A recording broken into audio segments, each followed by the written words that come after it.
الحمد لله وكفى وسلام على عباده الذين اصطفى أما بعد فأعوذ بالله من الشيطان الرجيم بسم الله الرحمن الرحيم إنا أنزلناه في ليلة مباركة إنا كنا منذرين وقال رسول الله صلى الله عليه وسلم شعبان شهري ورمضان شهر الله أو كما قال عليه الصلاة والسلام صدق الله وصدق رسوله النبي الأمي الكريم اللهم صل على سيدنا ومولانا محمد وعلى آل سيدنا محمد وبارك وسلم. بزرگوں اور دینی بھائیوں، شعبان کا مہینہ اسلامی کیلنڈر کے اعتبار سے 8واں مہینہ ہے اور بڑے خیر و برکت اور اللہ تعالی کی طرف سے انعامات کا مہینہ ہے. بلکہ بعض علماء نے یہاں تک لکھا ہے کہ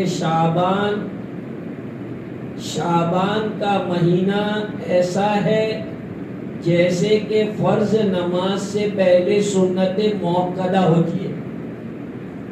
جیسے آدمی فرض نماز سے پہلے سنت موقدہ کتنے اہتمام سے پڑھتا ہے، اتنے اہتمام سے آدمی کو رمضان سے پہلے شعبان کا مہینہ گزارنا چاہیے. یہ ایک مستقل عنوان ہے جو دوسرے جمعے میں انشاءاللہ میں آپ کو بتاؤں گا کہ رمضان کی تیاری کیسے کریں. رمضان کی تیاری کا یہ مہینہ ہے. اس مہینے کی فضیلت اس سے زیادہ کیا ہو سکتی ہے کہ حضرت رسول پاک صلی اللہ علیہ وسلم نے اس مہینے کو اپنا مہینہ بتایا کہ شعبان میرا مہینہ ہے. نسبت جب بڑے آدمی کی طرف ہو جاتی ہے تو چیز کا ویلیو بڑھ جاتا ہے، اس کی قدر و قیمت بڑھ جاتی ہے. ایک عام پتھر ہے لیکن وہی پتھر اگر مسجد کے محراب کے ساتھ لگ جاتا ہے تو اس کی قدر و قیمت بڑھ جاتی ہے. سب میں جو پتھر لگا ہوا ہے اس کی قدر و قیمت بڑھ جاتی ہے. ایک عام کاغذ ہے، ٹیشو پیپر ہے، وہ بھی کاغذ اور ورق ہے، اور ایک قرآن کا ورق ہے. دونوں ہی ورق ہے لیکن ایک کی نسبت قرآن کی طرف ہے. اگر کسی کو یہ ورق راستے میں مل جاتا ہے تو آدمی احترام سے اس کو اٹھاتا ہے، چومتا ہے اور کسی اچھی جگہ اس کو رکھتا ہے، کیونکہ یہ تو قرآن کی طرف اس کی نسبت ہے. جزدان قرآن کا ہم کو ملتا ہے تو کتنے اس سے ہم اٹھاتے ہیں، اس کو صاف کرتے ہیں، اس کو لگاتے ہیں، اور کسی کا رومال ہم کو گرا ہوا ملتا ہے تو ہم ڈال دیتے ہیں، حالانکہ وہ بھی کپڑا ہے، کپڑا یہ بھی ہے. لیکن جزدان کی نسبت قرآن کی طرف ہے.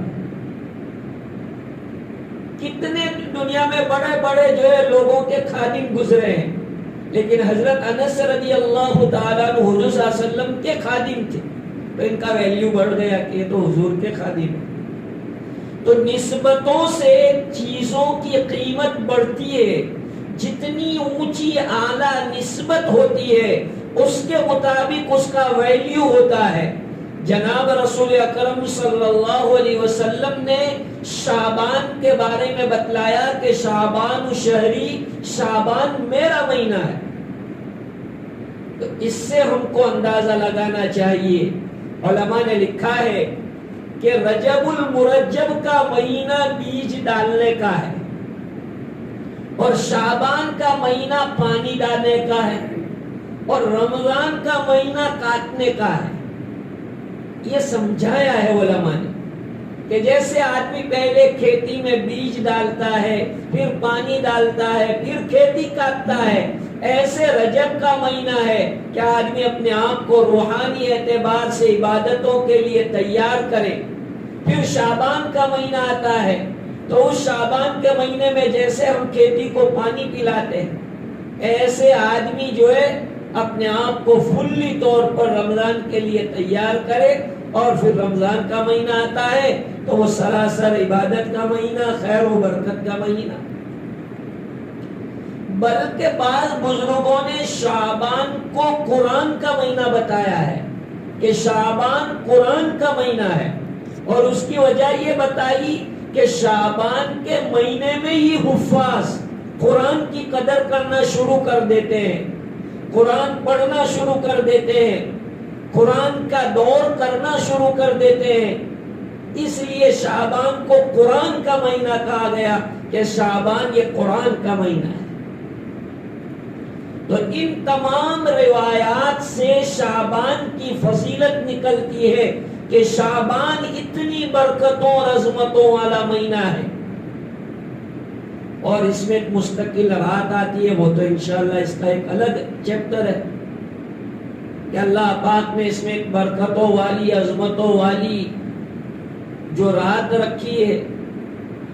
شعبان کے مہینے کو اللہ تبارک و تعالی نے مغفرت و عظمت کا مہینہ بتلایا۔ صحیح حدیث میں ہے، حضرت اسامہ رضی اللہ تعالیٰ عنہ اس کے راوی ہے، فرماتے کہ میں نے رسول اکرم صلی اللہ علیہ وسلم سے پوچھا کہ یا رسول اللہ صلی اللہ علیہ وسلم، آپ شعبان کے مہینے میں اتنے زیادہ روزے کیوں رکھتے ہیں؟ دوسرے مہینے میں آپ اتنے روزے نہیں رکھتے؟ تو غور سے سنیے، رسول اکرم صلی اللہ علیہ وسلم نے فرمایا کہ شعبان کا مہینہ وہ مہینہ ہے جس میں اللہ کی طرف سے بندے کی زندگی اور موت لکھی جاتی ہے۔ میں چاہتا ہوں کہ اگر میری مقدر میں موت لکھی جائے تو اس حال میں لکھی جائے کہ میں روزے سے ہوں۔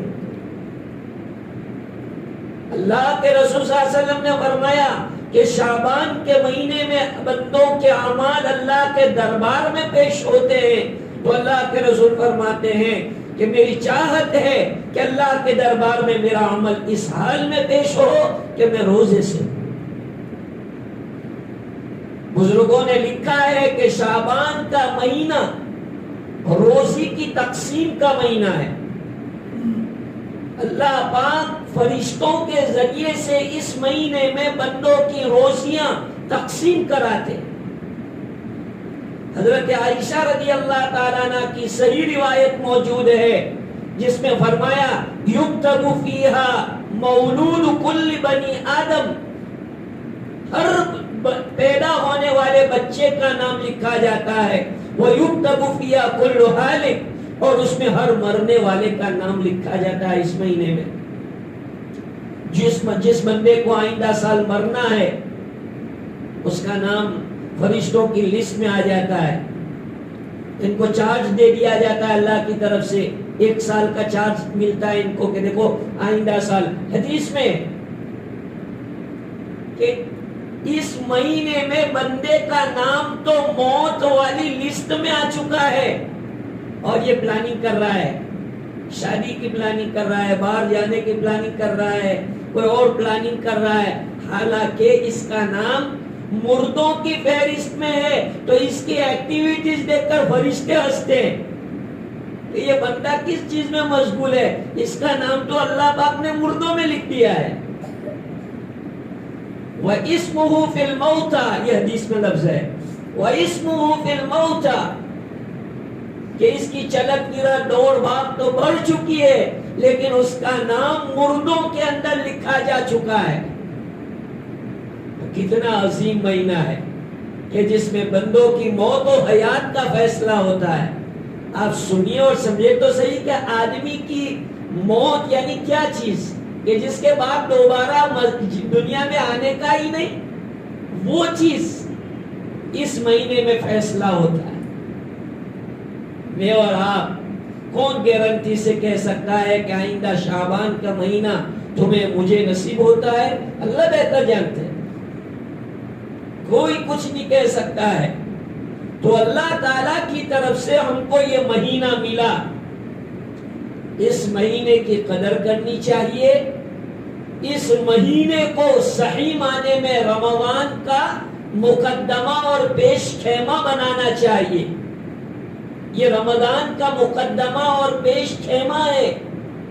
جیسے انٹرنیشنل کرکٹ ہوتی ہے تو اس سے پہلے نیٹ پریکٹس ہوتی ہے،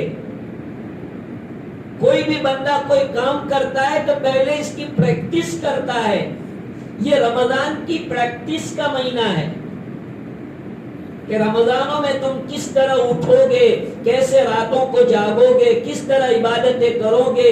تو اس میں نفلی روزے رکھ دیے کہ 2 4 5 8 10 روزے نفلی رکھو اور پریکٹس کرو تاکہ تمہیں پتا چلے کہ رمضان میں کیسے روزہ رکھنا ہے۔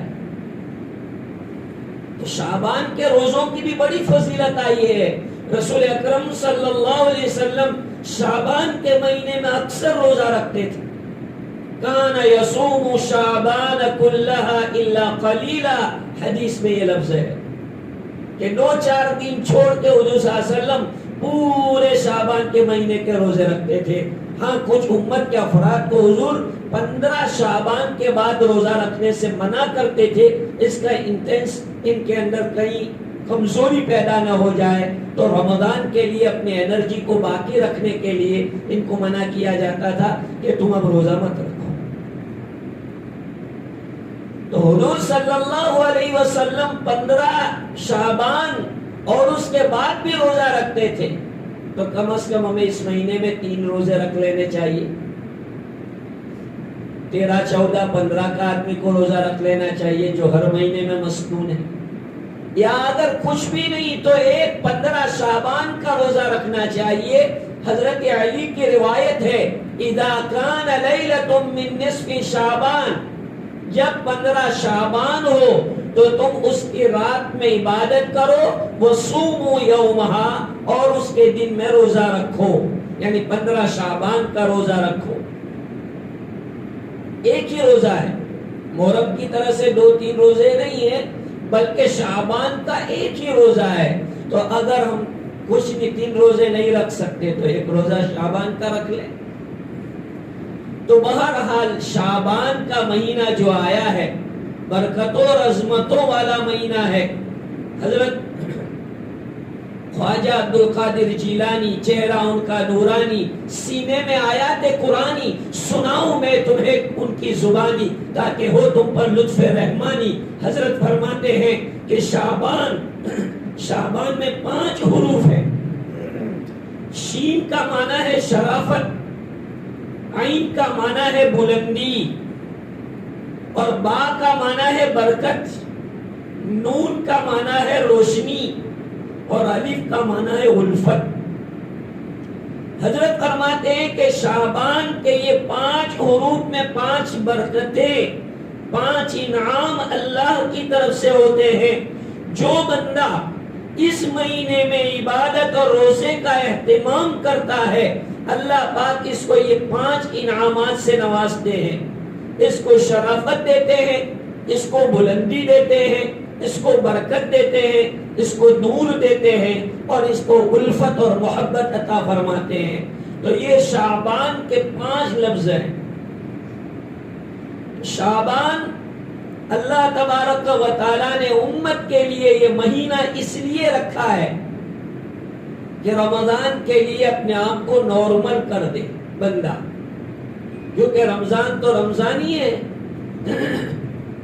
علماء نے لکھا ہے کہ جیسے پڑوسیوں کا احترام کرنے کا حکم ہے، پڑوسی جو ہوتے ہیں تو پڑوسی کے احترام کا حکم ہے، شعبان بھی رمضان کا پڑوسی ہے۔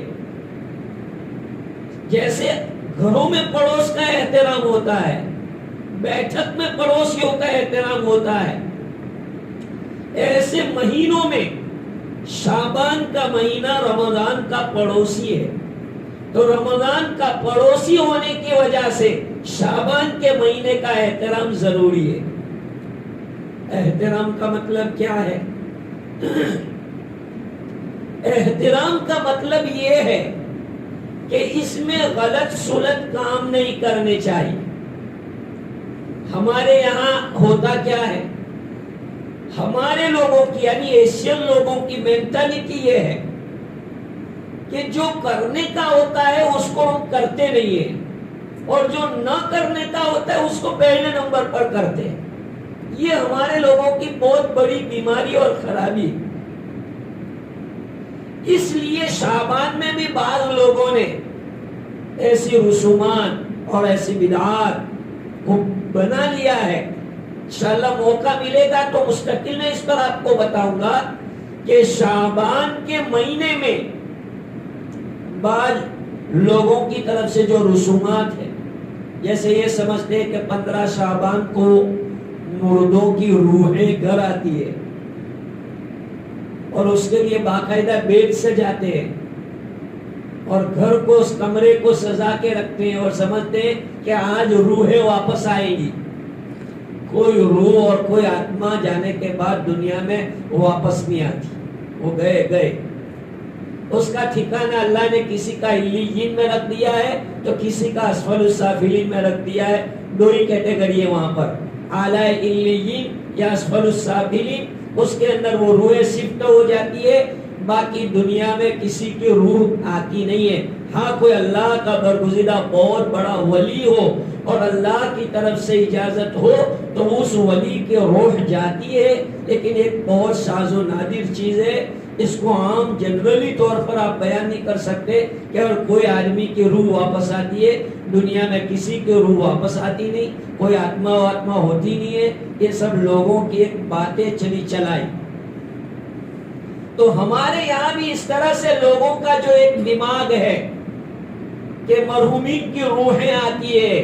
مرحومین کی روحیں نہیں آتی. مرحومین کی روحیں تو قبروں میں ترستی ہے میرے اور آپ کے دیدار کے لیے کہ ہمارے ریلیٹیو، ہمارے رشتہ دار کچھ نہیں تو ان دنوں میں تو قبرستان آئے. اس لیے قبرستان جانا مسنون قرار دیا گیا شعبان کے مہینے میں.